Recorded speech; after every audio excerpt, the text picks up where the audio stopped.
A ver, está bueno. Entonces, el artículo que teníamos para discutir hoy era la disección electiva versus terapéutica en la enfermedad de cuello, cuando hay enfermedad de cuello presente que tiene nódulos negativos en el cáncer de cavidad oral. O sea, pacientes que tienen cáncer de la cavidad oral, que tienen el cuello, o sea, que no tienen enfermedad ganglionar.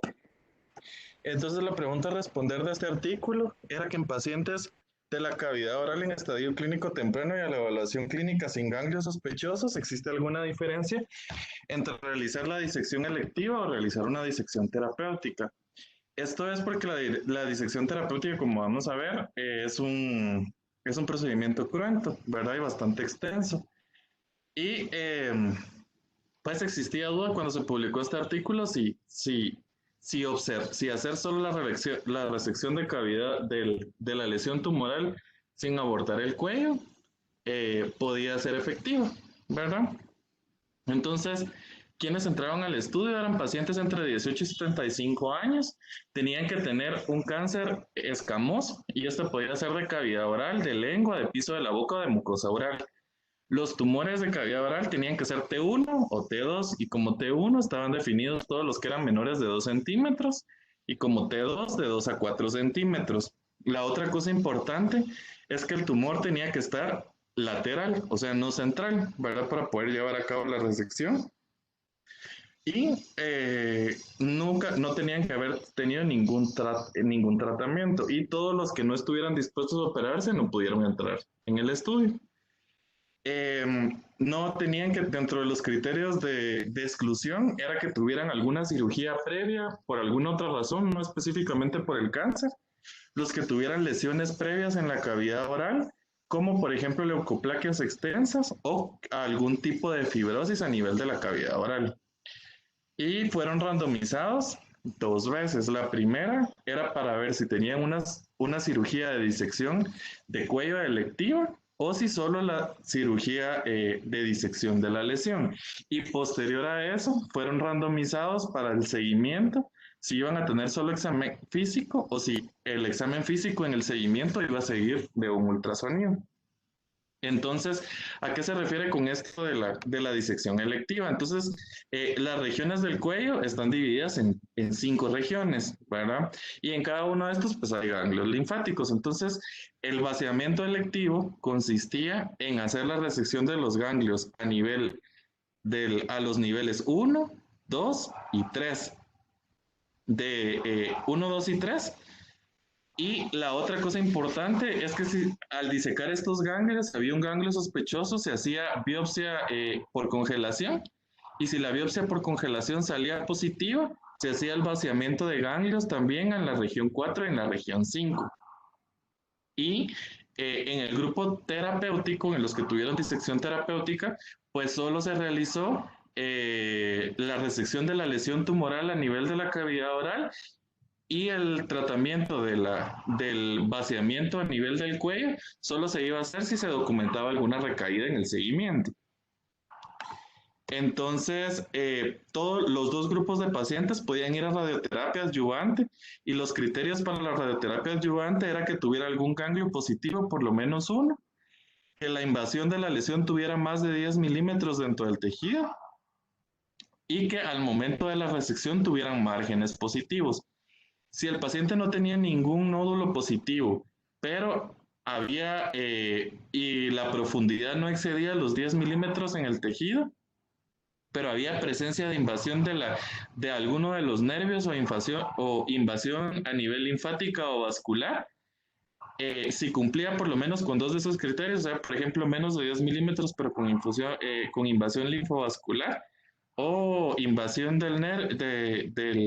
de la vaina del nervio, con invasión linfovascular, este paciente podía ir a radioterapia y esta no fue indistinta para ninguno de los dos grupos y pues podían recibir el esquema de radioterapia adyuvante.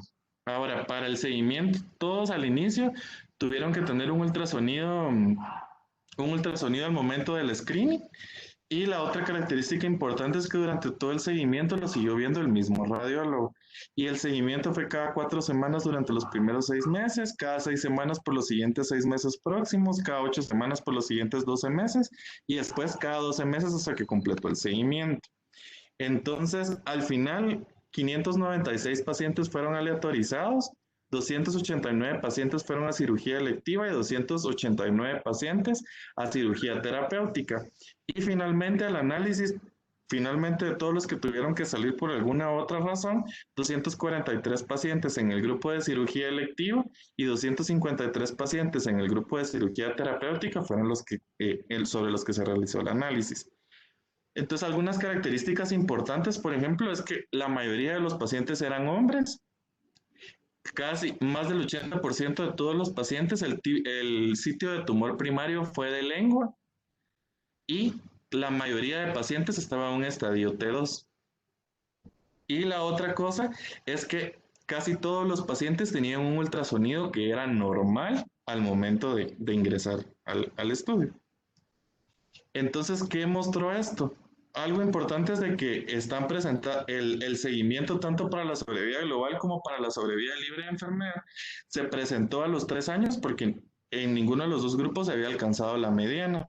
Entonces, para la sobrevida global, cuando se hizo el seguimiento a los 3 años, resultó que era estadísticamente significativo porque el 80% de los pacientes seguían vivos, de los que tenían cirugía electiva, o sea que habían tenido disección de ganglios selectiva, mientras que los pacientes que tenían cirugía terapéutica, solo el 67% seguían vivos a los 3 años.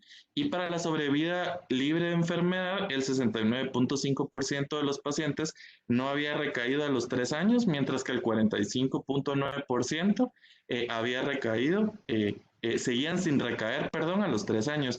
Y algo importante es de que, por ejemplo, los pacientes que habían tenido disección ganglionar, entonces, ¿cómo se podía valorar la recaída? Pues la recaída se valoró si tenían algún tipo de lesión en el resto del cuello, ¿verdad? O si habían tenido enfermedad a distancia, también se valoró como recaída, porque estos pues ya no tenían ganglios, ¿verdad? Entonces, algo importante también es que para cuando se hizo este estudio no existía cuando inició el estudio todavía no se había aprobado la disección por ganglios centinela. Entonces, ¿qué mostró? Por ejemplo, que la cirugía electiva era mucho mejor para algunos tipos específicos. Por ejemplo, algo era que el tumor tiene que ser de lengua. La otra es que si el tumor es T2, en T1, por ejemplo, no mostró que fuera estadísticamente significativo que hubiera diferencia si a un paciente se le hace disección electiva, ¿verdad? La otra cosa importante es de que probablemente por la cantidad de pacientes que hubo, pues solo en los hombres demostró que había un beneficio de hacer la disección. Y la otra cosa es que en los pacientes que tenían un ultrasonido sospechoso, pues obviamente se tomó la biopsia y pues se tomó la conducta de hacerlo, ¿verdad? Y algunas otras cosas importantes es que, por ejemplo, en quién se benefició si el paciente, por ejemplo, al momento de la cirugía tenía márgenes positivos, pues obviamente estos pacientes recibieron otro tipo de abordaje, por lo tanto, la resección de los márgenes negativos pues tuvo un efecto más beneficioso, ¿verdad? Y los pacientes, por ejemplo, que recibieron radioterapia adyuvante, también se beneficiaron de la cirugía electiva. Entonces, algunas de las conclusiones, por ejemplo, que podríamos llegar para ver el grupo completo, es que, por ejemplo, los pacientes que son candidatos a una resección electiva al momento de la cirugía serían pacientes que tienen tumor T2, pacientes que tienen tumores de la lengua, pacientes que tienen un ultrasonido que es normal al momento, al momento de tomar la decisión, en el que por alguna razón el tumor tenga invasión perineural o linfovascular al momento de iniciar el estudio, al momento de iniciar el estudio del paciente con cáncer de cavidad oral. Y la otra cosa importante es que tengan márgenes negativos. Y obviamente que tienen que recibir si van a recibir radioterapia adyuvante, pues el beneficio independientemente de la profundidad. Entonces, en resumen serían T2, que tienen un ultrasonido normal, eh, pues serían candidatos a esta resección electiva. Y algo importante es que, por ejemplo, pues obviamente, por ejemplo, al haber el sitio de diseminación más común o de recaída cuando los pacientes tienen cáncer de la cavidad oral, pues va a ser la invasión ganglionar, ¿verdad? Entonces, por eso, por ejemplo, en los pacientes que tenían cirugía electiva, el porcentaje fue menor, ¿verdad? Porque pues ya no tenían los ganglios del cuello y probablemente la invasión nodal pues fue a ganglios más distantes, ¿verdad? Y es por eso que, por ejemplo, estos pacientes presentaron un mayor número de recaídas locales, entendiendo, por ejemplo, lesiones de tejido blando o lesiones en el resto del cuello o del área del cuello. Entonces, pero hay que recordar que entonces la cirugía electiva sí muestra un beneficio significativo sobre la sobrevida global de los pacientes y en la recaída. Entonces, al final, la conclusión de este estudio es que la disección electiva tiene un efecto positivo tanto sobre la sobrevida libre de enfermedad como en la sobrevida global en etapa temprana. Y ya vimos que este beneficio va a ser mayor cuando sean tumores de 2, o sea, de 2 a 4 centímetros, sin ganglios palpables. Y pues eso era, el de la disección ganglionar.